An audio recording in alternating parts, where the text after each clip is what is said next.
It's a beautiful morning in the city of Lagos, Southwest Nigeria. My name is Damilola Ogushaki, and this morning I'm starting with Vanguard on the paper review. Vanguard is leading with Herdsmen bandits strike in Benue, Kebbi, Imo, Ondo, Ogun, Q33. States will stem tide of insecurity that's coming from Afenifere. You can see that story on page 5 of Vanguard newspaper. And on page 19, manufacturing sector rebounds as revenue profits soar. Now, Pope Leo the 14th inauguration, Nigeria's unity in diversity, work in progress. That's according to Tinubu. Meet Obi Fayemi, Catholic bishops at the Vatican, and there's a photo story showing President Bola Ahmed Tinubu, right, exchanging pleasantries with Pope Leo the 14th at the installation mass for the new Pope in Rome yesterday. Now, on page 13, Abdulrazak mourns as 37 passengers drowned in Kwara boat mishap. And that's all on Vanguard newspaper. Away from there, we move to the Punch. The Punch leading story says 2027 coalition. Atiku camp offers Obi vice president role in 110 deal. Opposition leaders may dump SDP for ADCs as new coalition platform. You can see that on page 2 of the Punch newspaper. On page 33, federal government's electricity debt balloons by 800 billion naira. That's coming from Senate. Japa, doctor drain devastates 12 states. You can see that on page 2 and on page 8. Lagos probes casino workers' recruitment by Dangote Refinery. Kwara governor urges calm after boat tragedy claims 37 lives. You can see that on pages 4 and 5. And on page 33, Tinubu approves a license for North Oil project. Above the banner on page 33, CBN slashes federal government loans by over 4 trillion. And lastly, here we have resurgent attacks. Federal government Borno revamp anti-terror strategy. You can see that on page 8. Now let's move to the Guardian. The Guardian leading story says an MPC at crossroads over rate hike amid sticky prices, global uncertainty. You can see that on page 6. 2027, Tinubu's growing hopes spark debate on efficacy of defections. You can see that on page 6. Egypt 2025, Nigeria beats Egypt to bronze on penalties. You can see that on panorama page 2. On news page 7, UBA 6 to join suit challenges sale of IBETC. On Metro page 12, Mambila Royal Council honors Adesoya at daughter's wedding. Many trapped, 3 rescued as building collapses in Lagos. Reps Association demand independent audit of JAM. You can see that on news page 3. And on page 5, Lagos to enforce total ban on single-use plastics from July 1st.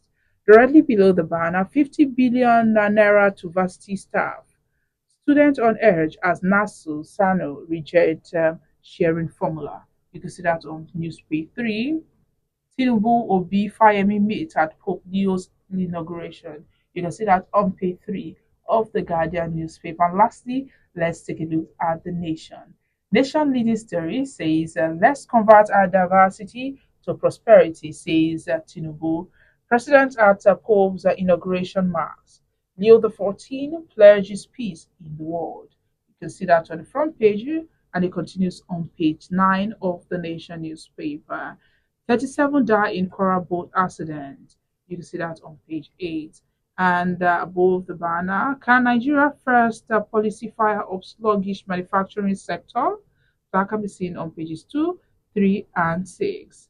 Yakasai, nobody has capacity to unseat Tinubu. That can be seen on news page 5. And lastly, on the Nation newspaper, MPC to retain interest rates in bid to bring down inflation. You can see that on page 7. And that's all we have on the front pages of the dailies. Join us after the break for a brief analysis of some of these stories.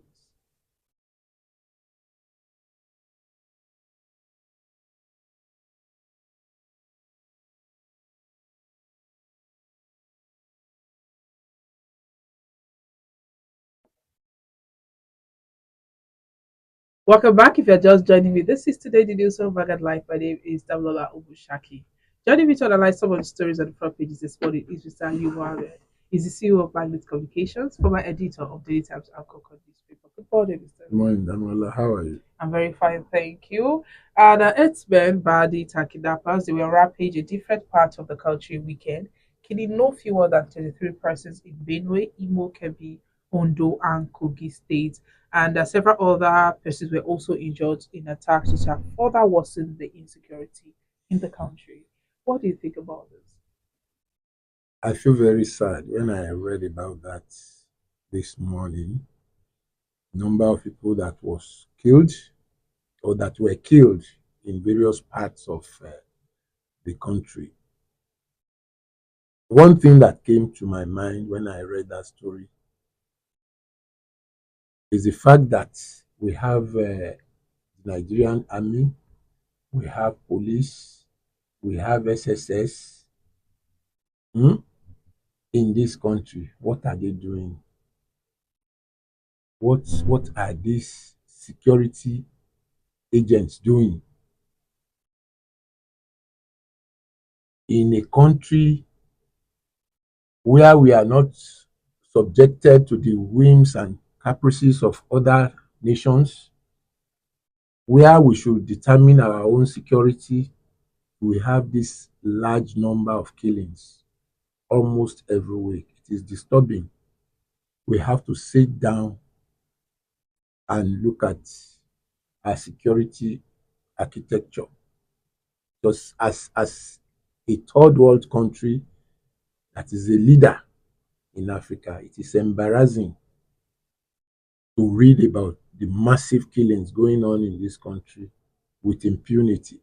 It happens and there is nothing people will do about it. We'll sit down and start waiting for another round of it to happen. We would make comments and then forget about it. It is high time that the Nigerian security architecture should, should be looked into. We have so many layers upon layers of security in Nigeria. We have the police, we have the army, we have the navy, we have the air force, we have the secret policemen.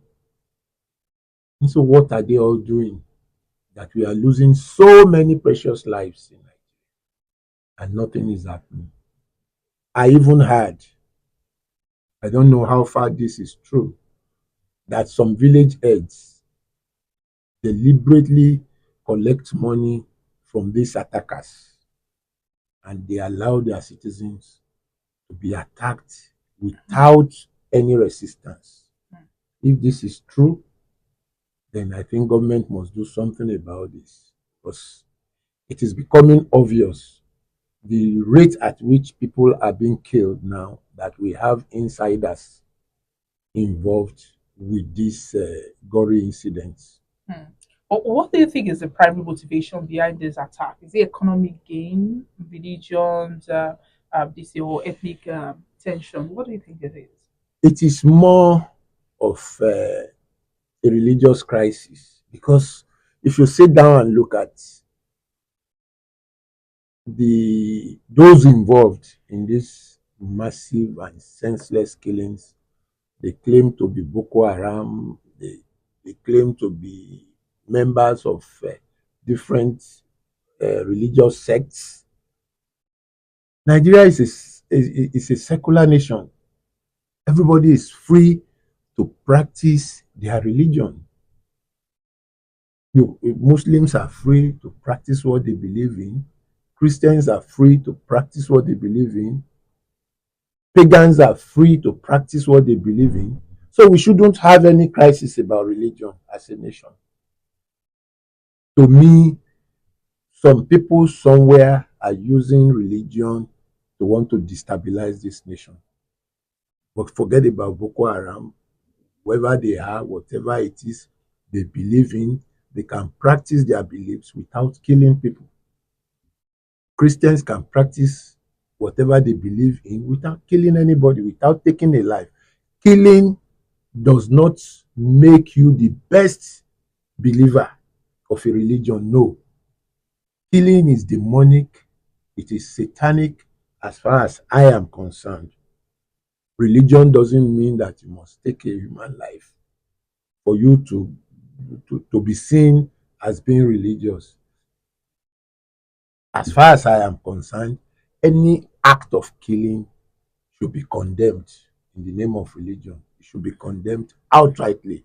If anybody kills in the name of religion, that person is nothing but a bloodsucker, as far as I am concerned. Because religion, nobody is fighting over religion in Nigeria, as far as I'm concerned. So if people come out to say they are killing because some people believe they are the best Muslims and they have given themselves some names and they now try to force other people to toe their religious line, if they do that, it is illegal. And government must descend on those involved in this kind of life sucking and life threatening activities. As far as I'm concerned, government must descend on them heavily to serve as a lesson to those who may want to come and kill in the name of religion. Mm. We've had enough bloodshedding in this country, and we should be able to live together as brothers and sisters, not minding our religious beliefs. Mm. What role can local vigilante groups and community policing play, in mitigating or exacerbating this violence? Well, you see that, Milola, this set of people are supposed to act in terms of provision of security as the first contact point in every local area. You are talking about vigilante. Almost every local government in Nigeria now, or every street, have a vigilante group because of the violence that has become part of us as a nation. But unfortunately, some of these so-called vigilante groups are more criminal than the real criminals they are to deal with. A lot of them are crooks. You see somebody who is smoking Indian hemp and you are giving him a gun to go and become a member of vigilante. You are just wasting your time.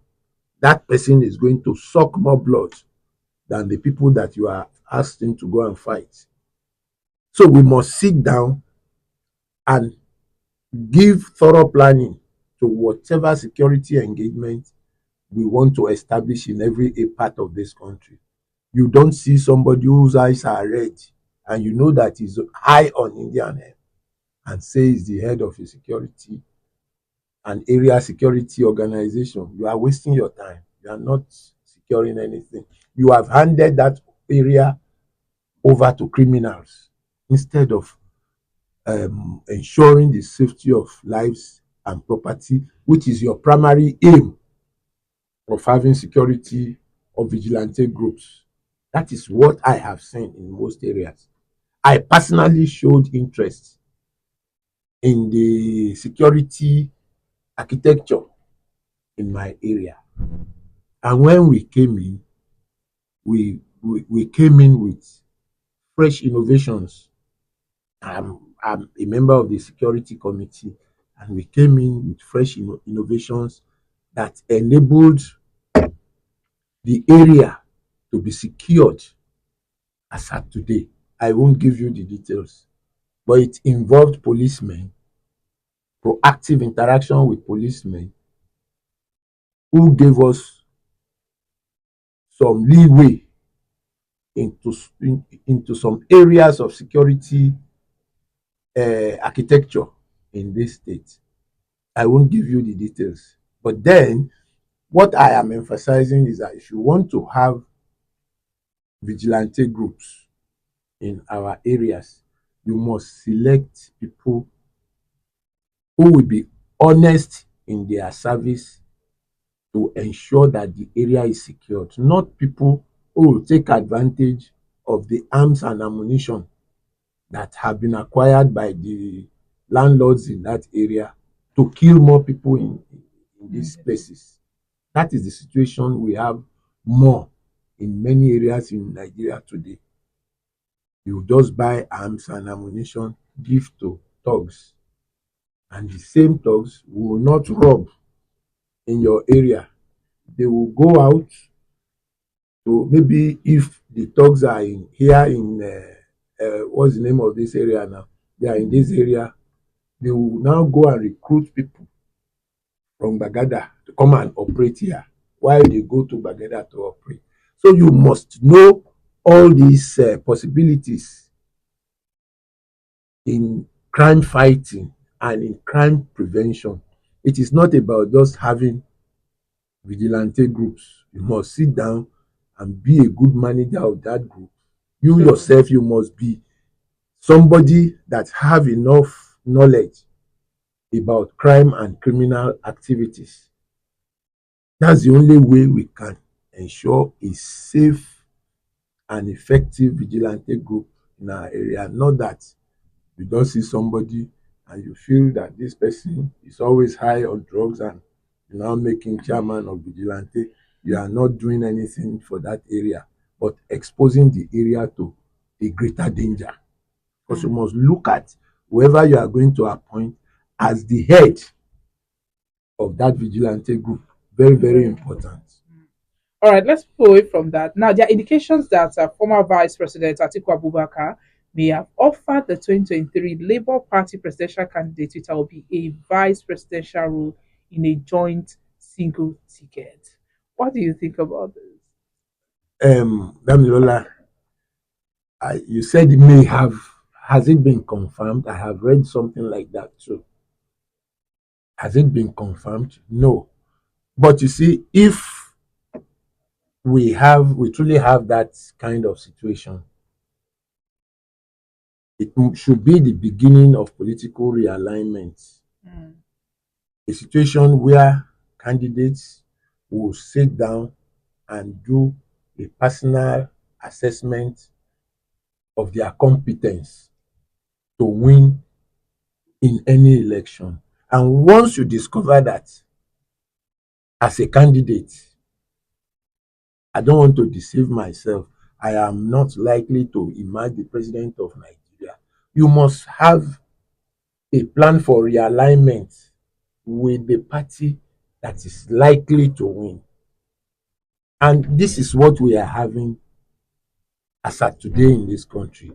There is going to be more realignment. There is going to be um, uh, a lot of the campaigns, people leaving their parties to go to another party that they are looking at as a party that is strategically positioned to win in any elections. I am not saying that Obi and a combination of Obi and Atiku may become the toast of the day, but it depends on the perception of each politician. You can sit down and say that, well, Atiku is likely to win, and you join him.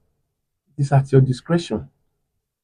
So you can't force Obi to join Atiku, but it is an opinion to sit down and say that it will be a good deputy to Atiku. What we are witnessing today is like a kite flying. When you fly a kite and you want to know what is going on, or you are predicting what is likely to happen in the next 1 to 6 months time, you will be hearing of political realignment. You are already seeing people decamping from their parties to APC, some from their parties to PDP. We've had all those decampings here and there. It is a signal that we are approaching another election era. Mm-hmm. In the next 6 months, people will be coming together to prepare for elections in 2 years' time. So you can be sure of this kind of alignment and realignment and readjustment among political parties. So it's not going to be a straight thing. But how could these proposed tickets influence voter behavior, particularly among Peter Obi supporters who they have viewed him as a presidential candidate, not as a vice presidential candidate? You see, Damilola, a politician should be strategic enough to tell himself the truth. I, Aliu, can I win a presidential ticket in Nigeria? Do I have the financial capacity? Do I have the political sagacity? Do I have the needed strategy to defeat the other competing political parties? I will sit down and do that kind of analysis and not push myself into a situation where I will waste money, waste my energy, waste my resources, and at the end of the day, I will have nothing to show for it. That is one thing politicians don't do. One or two people will just come to your house, beat drums, and say, "Hey, you are the governor, you are the governor," and you now come out. Does it take mere noise to become the governor of a state? No. Does it take mere, what do you call this now? When people come to shout your praises to become governor? No, you need money. Apart from money, you have to be popular. Apart from being popular, you have to be tolerant, to bring people together, to lead people. If you are not, you are not a leader. And these are the things that are lacking in our political atmosphere. Somebody will just stand up and say, "I want to be president." You know yourself that you can never be. But somebody somewhere has given you $200,000 that you must waste, including your own money. And you go out there. Politicians behave as like people that have been cursed. You have plenty of money. You know that you can't become the president of Nigeria. You now go out, set up political structures across the country. You know the cost of that. You have offices in at least two-thirds of the states in Nigeria. That office will have workers. They will have office equipment. They will have computer. They will have security. Abba, is it a cost? No. People should sit down and evaluate their chances in any election before coming out. But Mr. Liu, do they share the same goals? That is why we have divergent views, divergent policies in every political setup. And that is why we have different political parties with different ideas, because all the politicians can never share the same goal. It is not possible that all the politicians in the polity will believe in the same goals. We must have different goals and we must have different ways of executing those goals or working towards the achievement of those goals. So that is the essence of politics. The Yorubas will tell you that we cannot all sleep and face the same place. It is not possible. Somebody will either be sleeping with his left side, another person with his or her right side, and another person will sleep and face the ceiling. So we cannot all sleep and face the same place at the same time. Politics is about differences. You have your difference, I have my difference, and that is the essence of politics. We come together to ensure that despite these differences, we are able to achieve some goals. That's the essence of politics. So there is no way all politicians in a polity will have the same goal. You can say that, yes, I belong to party A. My goal is to ensure that we have abundant food in Nigeria. The other politician will come and say, "No, me, I'm not for food. I want us to have enough petrol or mineral deposits in Nigeria so that we can make money easily." Another politician can come and say, "No, power to the people. We want everybody to have access to power." I mean, you must have had such slogans. The political parties say their slogan is power to the people. And so you sit down and now evaluate as a voter, which of these 4 or 5 political parties can I vote for? It is your decision. That's the essence of democracy. The people have the right to make a choice among as many political parties as we Yeah. have in the polity.